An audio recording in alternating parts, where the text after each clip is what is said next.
おはようございます。おぎそです。今日もすみません。やつが寝てますので、小声ですみません。失礼します。顔黒いなって感じですね。そうなんですよね。空いた時間見つけてちびっこを公園に連れて行ってるんですけども、もろ直射日光でございますので、どんどん黒くなっていってます。はい。では、始めます。45回ですね。こちらの作品です。この人は前回カリフォルニアからですよ。お孫さんかなんかを描いたっていうもので、これは実際に2月にかけて運がいいとマウンテンゴード、岩ヤギに出会えますと。すごいですね。今年1月偶然に、かなり近くで遭遇でき写真を撮りました。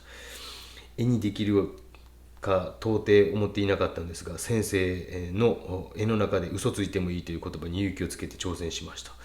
だそうです。どこ嘘ついたんですか？ヤギが実際いなかったんですか？そんなことはないですよね。めちゃくちゃいい絵やなと思いましたよ。木々に入っているピンクの色がすごく効いてます。これ皆さん分かりますかね？見えますかね？木々下の葉っぱみたいなところに入ってるピンク色と青色っていうのがすごく響き合ってるんですよ。鬼好評や忘れてた。すごくそれはいいですよ。こんな嘘は遠慮なく疲れていいと思いますし、岩々の影の紫色っていうのは非常にいいですよね。ちょっと紫っぽい感じなんていうのもいいです。ただ鬼好評ですね。ヤギのてっぺんにいるヤギの影が黒すぎたかな。もったいないなって。白いものの影にしては黒いかなっていう感じがします。目立たしたかったんでしょうけど、ちょっとやりすぎたかなっていうのと、岩の中にちょんちょんと入っている黒に近い色が邪魔してるな、もったいないなっていう感じがします。わかりますかね？この岩のとこにちょんちょんと入っている黒い色が非常にもったいない。で空なんかもすごい綺麗ですし、多分どこ嘘ついたか僕らを見ても判別つきません。おそらくそのヤギを黒くした部分とどこだろうな、ピンク色かもしれません。でうまいこと言ってる部分とそうじゃない部分っていうのがすごく両極に出ていると思います。この辺はもう本当に自分の自己判断によってできるようにもっともっとなっていきますので、この調子でぜひ頑張ってみてください。これが何号って書いてあったかな。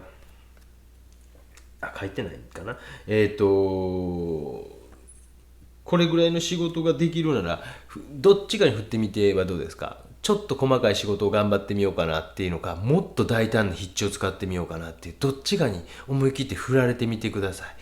僕やったら大胆な筆致の方向に行った方がいいと思うんですけど、細かい仕事もできそうなんですよ。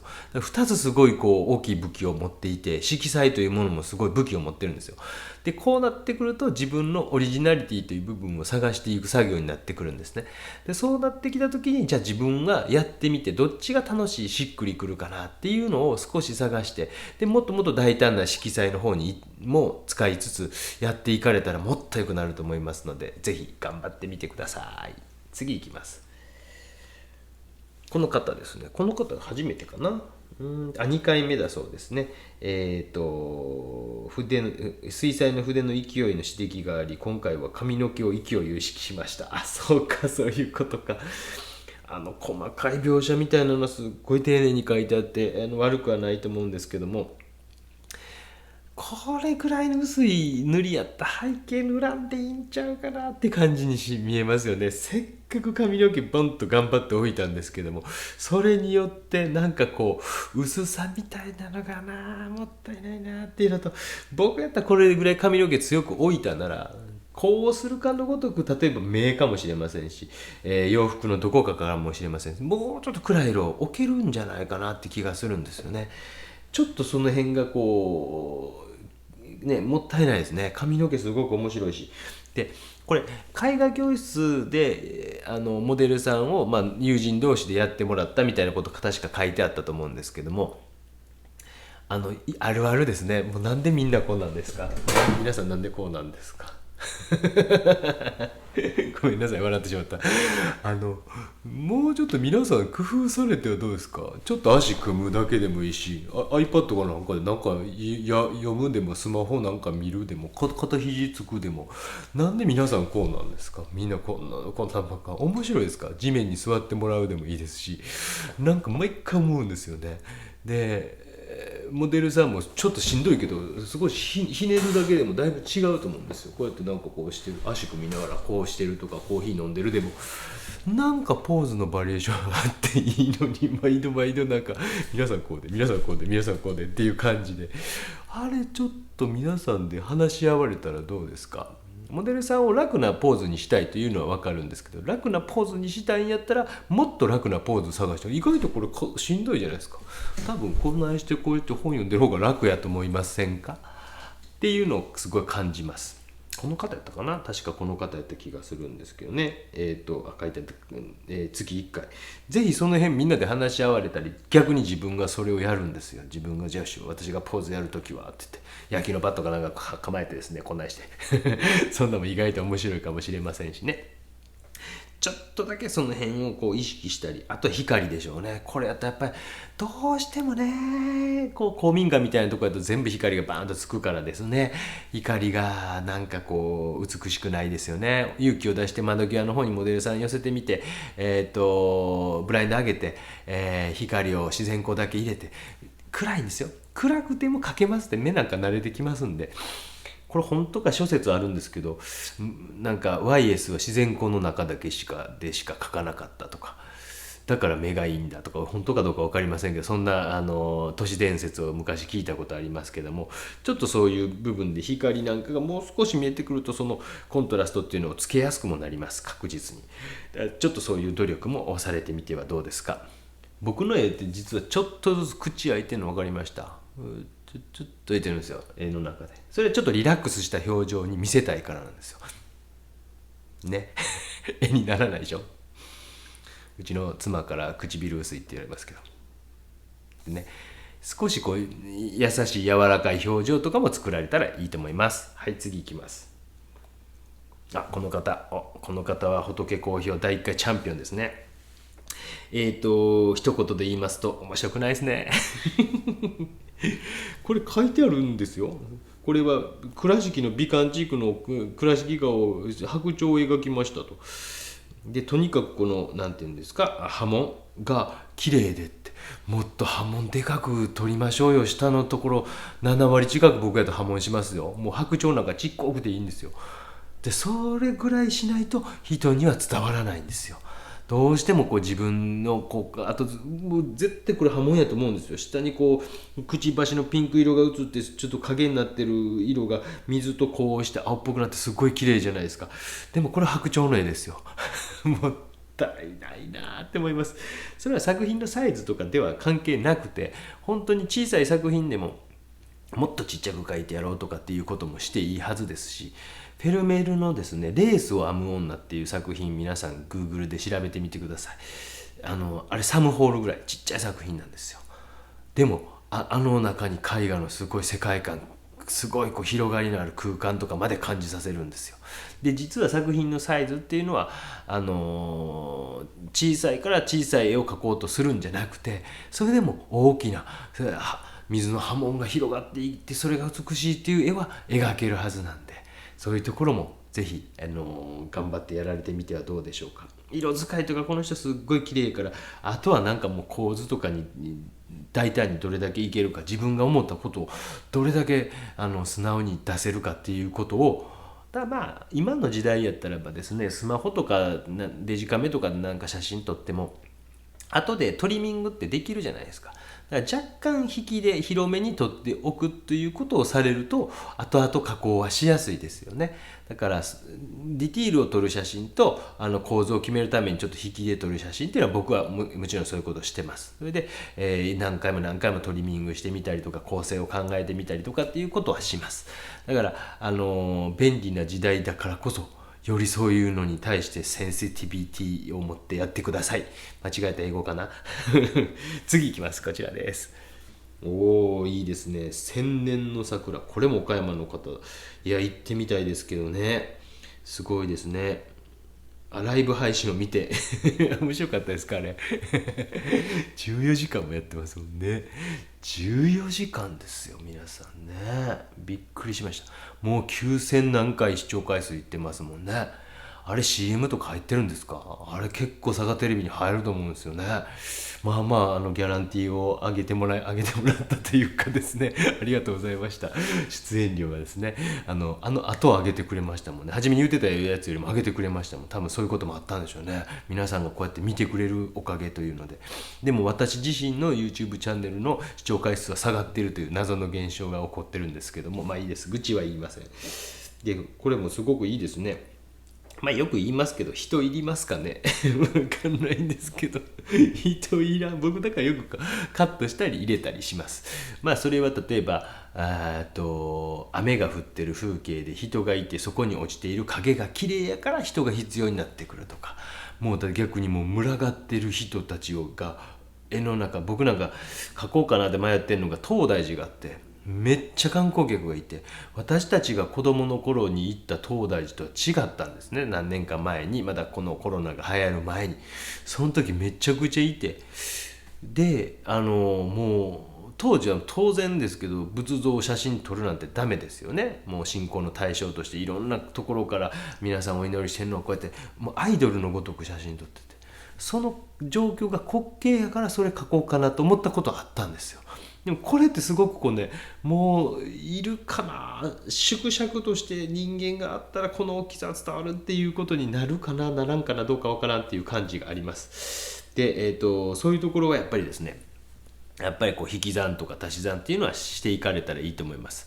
で、僕やったら桜の花をどっちか両方とも切るかなって、あまりにも綺麗に収めすぎているかなっていう気がするんで、切ることによって人はその先も何かがあるということを想像してくれると、より大きなものというふうに認識をしてくれますっていうことを手として、取ってみてもいいんじゃないかなっていう気はします。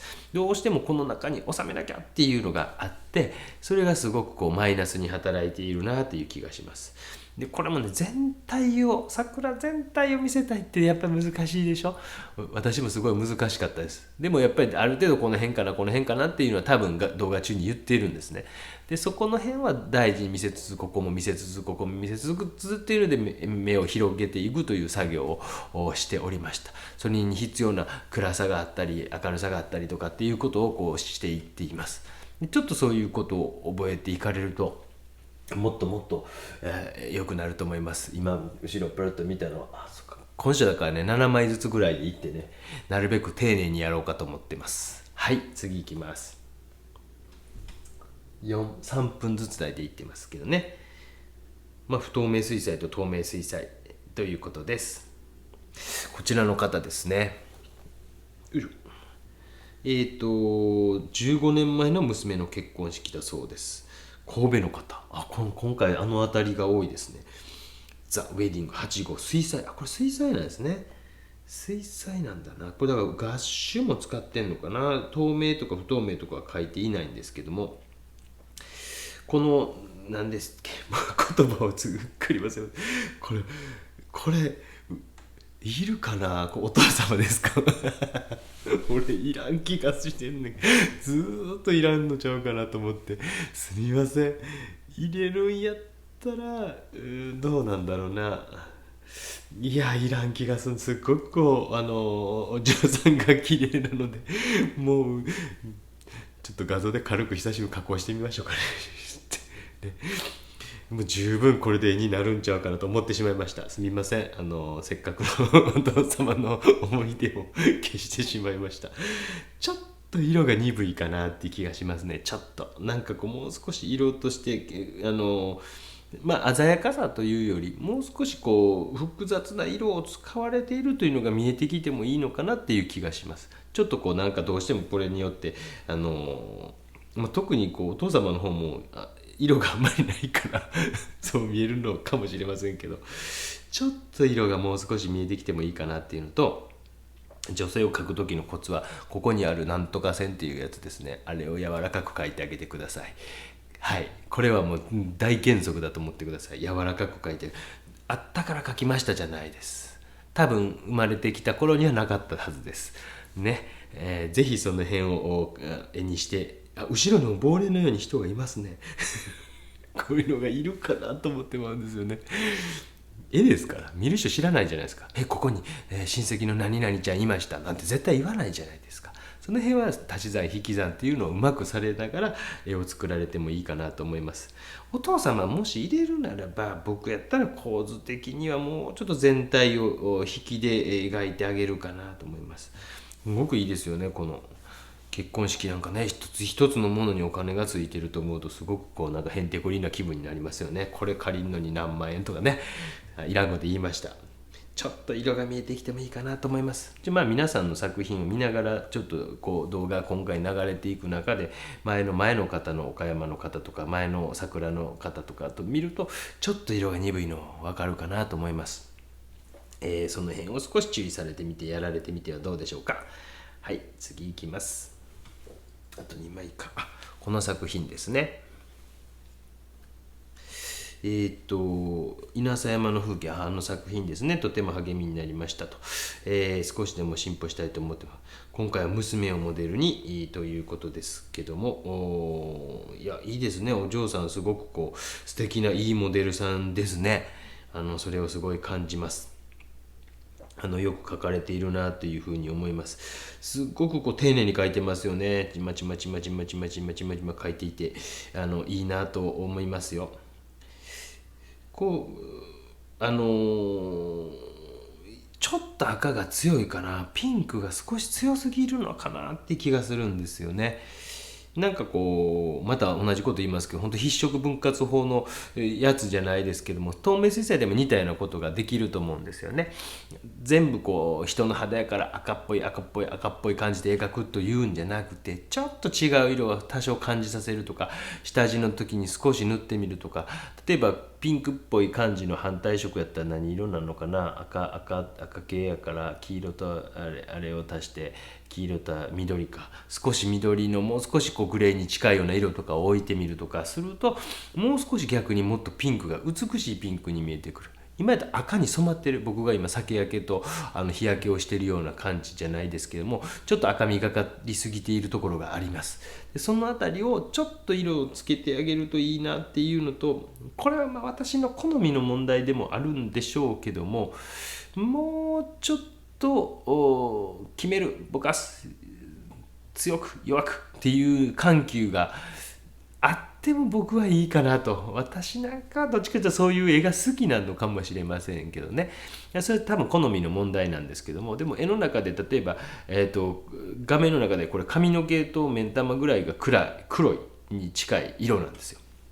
でももうちょっとそれに近い明度の低い色が、例えば手のところに落ちている影の部分とかっていうところにグッと入ってきて、後ろにも暗い色置いても大丈夫ですよ。ね、遠いからどうかとかって言うかもしれませんけど、それと周りの色のぶつかり方によって奥行きって出てきますので、もちろんものすごくこう遠い遠近感のある風景やったらば空気遠近法っていうのを利用しないといけないんですけども、ちょっとそういうのが画面の中でここだけになってしまっているので、何箇所かそれが響いてくるようになってくると、画面っていうのはもう少しわーっと広がって見えてきて、大きなスケールの中に見えてきたりしますので、そういうところをぜひ、ちょっとチャレンジしてみてもいいかなと思います。はい、次最後かな。最後こちらの方です。これちょっと面白かったんでコメント読ませてもらいますね。絵画教室では水彩、ガッシュ光をなるべく、使わないようにと教えられましたので、白を残す桜はどうやって描いたらいいか分からずにいました。先生の佐賀のライブ中、私が透明水彩では白はマスキングしかないのですかと質問した時に、先生が白い絵の具使えばいいんじゃないですかってもう全然覚えてないんですけど、もういいと思います。本当に本当にね、ダメなことより別に気にせずにやった方が、見る人そんなこと見ないと思うんですよ。います展覧会会場に行って透明水彩画展で見てたら白を使っていて、うわ反則やなんて言いますか？いい絵かどうかじゃないですか、判断基準って。うわ綺麗かっこいい素敵が判断基準だと思うんですよ。反則だ反則だ反則だなんて言う人いませんよね。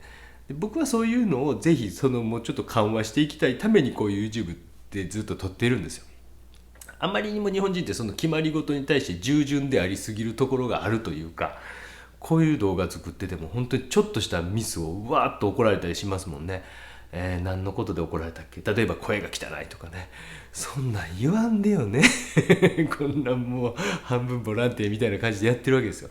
でも世の中っていうのがどうしてもそういう風になりつつあるというか、昔よりもなんかどんどん反対の意見を言う人の方が声が大きいということを誰か偉い人が言っていました。偉いというかある人が言うていて、確かにごもっともやなって、結構マイナスの感情の方がなんていうか長いこと引っ張られるというかありますよね。だからあれは違うだろう違うだろう違うだろうわあめんどくさブロックってなりますよね。私の場合はね。そしたらその人が多分アカウント変えてまたバッドボタンを押しまくるっていう、悪循環に陥っているんだと思う。別にいいんですけどね。でやっぱりそうじゃなくて、美術とかっておそらくできたものが良ければそれでいいと思うんですよ。その後にこれどうやって作ってんですかって聞くと思うんですよ。感動がまずあるからそれを聞くわけですよね。だからもうどんどん使われていけば、変な話だね今ね。非常に色綺麗ですね。ここまで色綺麗でね、いいですよ。あとはもう僕がたまに上げてる水彩、透明水彩なんかでも写実的にって書いてあるやつを見て、あれぐらい描けるようにして見られてはどうですか。人物系のやつが多いですけども、もう写実的にって、そうしたら食っていけるようになる可能性十分ありますよ本当に。これ色色感というか、これぐらい鮮やかな色をボンと使えるっていうのはすごいメリットだと思いますので、今はとにかく写真とか取材に行ける範囲でですね、ぜひ行って、そういうデータを集めてください。厳しいことを言うようなこともあまりないぐらいやしまった。メールをしてしまった。今の時間にもどんどん来てるんですね。すみません。ぐらいすごいいいです。何を言えば欲張りすぎてるというとこですね。水の映っていって、そこに花びらが落ちていってるのも描きたいし、上に花も描きたいし、手前の緑もめっちゃ綺麗って、一枚一枚で絵にできるなと。もったいないな。僕の日本を代表、僕が芸大の時に一つ言われたことが、面白いことがありまして、少しそれを披露したいと思います。慶谷啓二先生というイニシャルで言っておきますが、元東京芸術大学の教授がおられまして、名誉教授ですね。奈良県出身、調べてみてください。慶谷啓二先生が講評会で私のところに来まして、君はいいね、ドカッと椅子に座られてですね、君はいいねって言って、その時卒業制作いろんなモチーフをバーッと描いていたんですね。ここも売れるね、ここを切り取っても売れるね、ここを切り取って売れるねって言われたんですよ。これは大事なことだよって言って、言われましたね。面白いでしょう。今ふとこれを見ながらそれを思い出しました。確かにそれの後、私は生物も描きますし、風景も描くし、人物も描くしということで、今も画業を成り立たせているんだなという気がします。そして水彩もやれば YouTube もやれば鉛筆画も描けば、版画も以前やったりしてましたし、何でもできます。やっぱりそういう自分がやりたいと思うことをどんどんやられていけばいいと思いますので、一度本当にもう局部的にめっちゃ真水的に本当虫眼鏡かなんかで、じわじわっとしんどいですよ。書いてみられてみてもいいタイプかもしれませんよ。でそれで1枚に1ヶ月もかかりましたって言って、でもそれがめちゃくちゃ良かったらやっぱ一点物としてバーンとなるかもしれませんので、これだけ色彩感覚良くて、もうこの中にねペンで描いてもいいですし、色鉛使ってもいいですし、何でもいいと思うんですよ。私は知りませんよ。その絵画教室の先生と喧嘩したいわけではないです。あまりにもカテゴライズが好きな日本人の考えを緩めたいというためにこの動画を撮っております。第45回は以上です。では。チャンネル登録よろしくね。SNS もやってるよ。